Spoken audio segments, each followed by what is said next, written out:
right, so now we're in Atlanta. Mm-hmm. It's 2000. Right. Where do you go from here? 2000.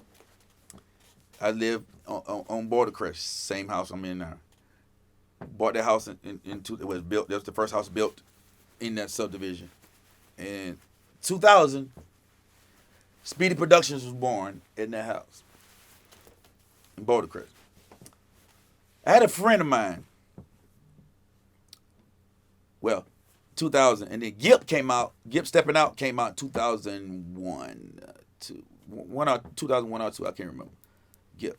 So I traveled around the world with Gip, producing, like producing people. I went from the Dungeon Family producing their stuff over here to I met this girl, Virginia Williams. She lived in Savannah, Georgia, i.e. Savannah, Georgia, and she used to come down here. That was my little thing. She used to come down here, and she came to visit me one time. She was an artist trying to rap and stuff. So she came down here to visit me, and she's like, "Yo, I got a homeboy. If you don't mind, he come through. He do music. You might know him. His name is Reggie Davis, but I think you know him as Gucci Mane." And I was like, I don't care. I want to meet the nigga. Like I'm like, I want to meet this nigga that she talking about. That they want to do a song with. Well, Gucci Mane came over to the house. Reggie Davis, shout out to Gucci though. He came over to the house. Gina, and that's the day I met Gucci Mane. He lived down the street from me, Border Crest. So yeah, when Gucci talk about Border Crest, yeah, he telling the truth because he lived down the street from me, and I'm Border Crest. So Gucci came to the house, and then from there, me and Gucci, we was cool. We buds and shit. And so Gucci bought Waka. Then Miss Deb. Then Miss Deb bought me OJ, French Montana, Nicki Minaj. To that same house. So if you look at Gucci Mane's first Hood Affair DVD, when he came out, I think it's Hood Affair or Trapaholics. One of them is a DVD where I'm in that same house. The studio was in my middle bedroom, and I'm producing Light Show with him and Yo Gotti. That's the first day I met. That's the first time I met Yo Gotti. Gucci brought him to my house. Yo Gotti. Was that the first song y'all did too? The very first one, like Light Show? Or? No, I did a lot of songs with Gucci, but that's the first song I did with Yo Gotti. Yeah, that's the first time I did with Yo Gotti. Dope. And that's the first time I met Yo Gotti. It was all in the house. Now, for then on, like, when Gucci bought me Waka wasn't rapping none of that stuff yet, but Waka had Southside and Lex. They was trying to get into making beats and stuff. So Waka brought them to me. He was like, "Yo, hook the little homies up with some sounds and stuff. Speedy got them. You got them. The OG man. Hook everybody up with some sounds. And you know what I'm saying? They want to know how to make beats and stuff." Shout out to Southside and Lex. And I gave them a bunch of sounds. Some of the sounds that I gave them were Shawty Red. Shawty Red. It was Shawty Red sounds, the 808 drums and stuff, because we was NPC beat bangers. We was beat bangers, and you know what I'm saying, we NPC killers. Like we kill these things. Like that was our thing, because our little thing was we used to go 16 levels. That me and Shawty Red we used to love. That was our little thing.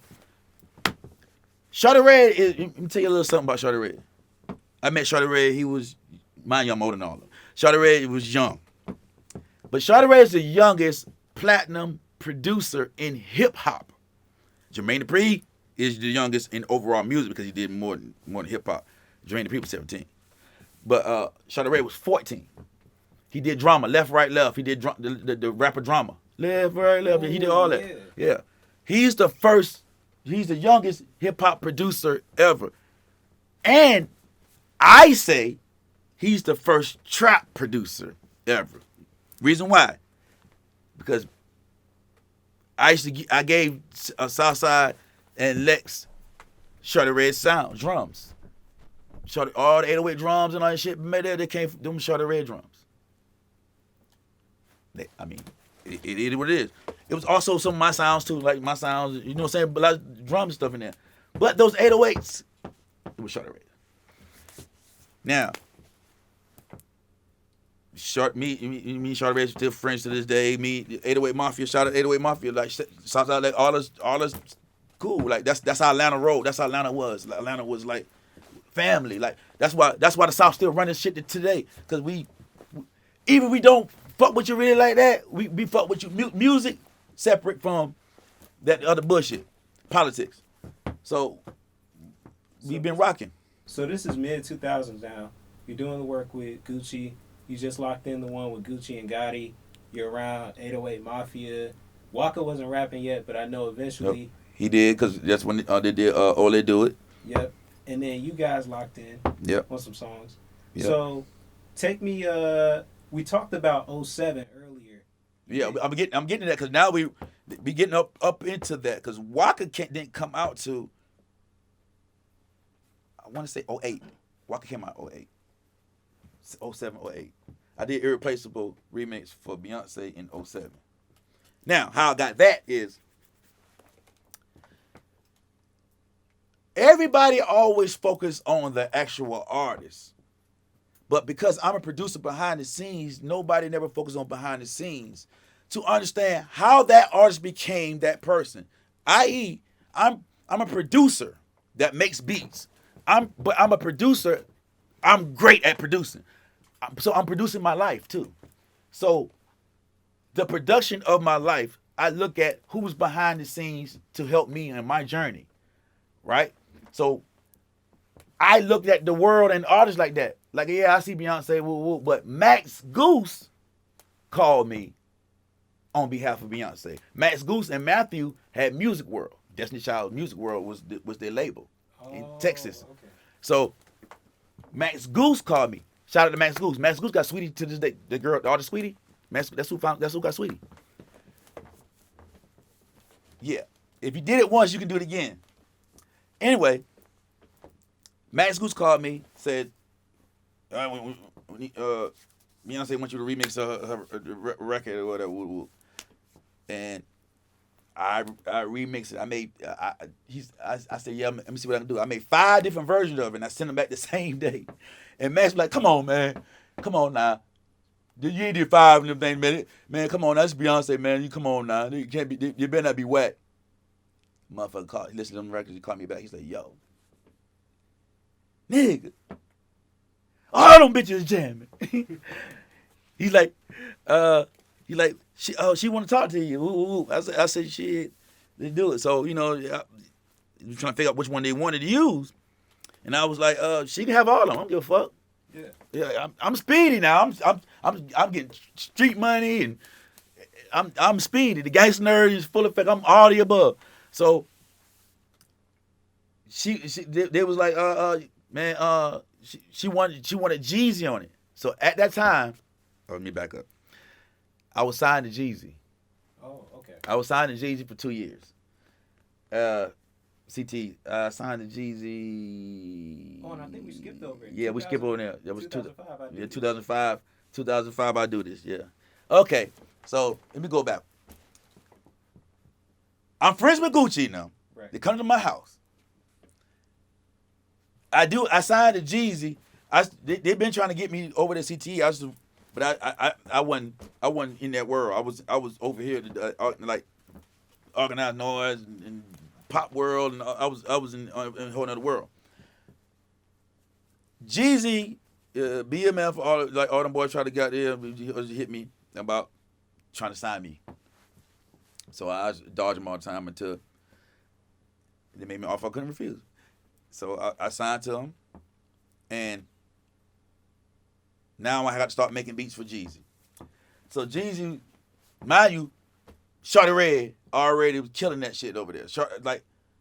I couldn't come over there trying to get Jeezy beats like Shorty Red, because first of all, it's my partner, and shit, the motherfucker fired. Like he started that shit.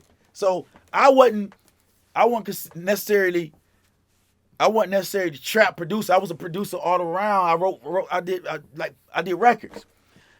So here I come into an environment where I have to learn how to do trap beats, make trap beats. not knowing I'm the OG of the trap world. So here I go trying to say I'm in trap beat. So Jeezy was like, yo, I need trying to finish this album. I need some records to do. I need a song from. So I was like, what you looking for? He's like, man, I need a gangster shit. Mind you, I'm from a world where West Coast shit was gangster. Dr. Dre shit was gangster. So I'm sending him, Dr. Dre got them signing beats. He was like, nah, man, no, that shit cool, but that ain't what I'm looking about. That gangster trap shit, that trap shit. He said, go listen to my album, my first album. And I was like, he basically was like my first album. And I was like, no, I ain't never heard your first album. He said, but go listen to my first album then. And then I need stuff on that level. Man, you got Shorty Red. So I called him back. I said, man, oh, you like horns? I said, oh, he said, yeah, horns. The brass section. I needed horns. I said, oh, okay. Now, I'm vast in music theory. Mm-hmm. So, how can I be different than Shorty Red, but also be appealing to Jeezy and create my own sound? So I went to lay down. So at night I just listen to classical music. To get my mind off all the other kind of music. This is classical music. So Bach, I was playing Bach that night, and this Bach thing came on. And I jump up. I said, oh shit. That was horns section. That was classical. So I sampled Bach. I forgot what number it was. 5 something. So it's go bam. There was some shit, some classical shit. I took that bitch, put it in the MPC, and then when I was hitting it, I don't know.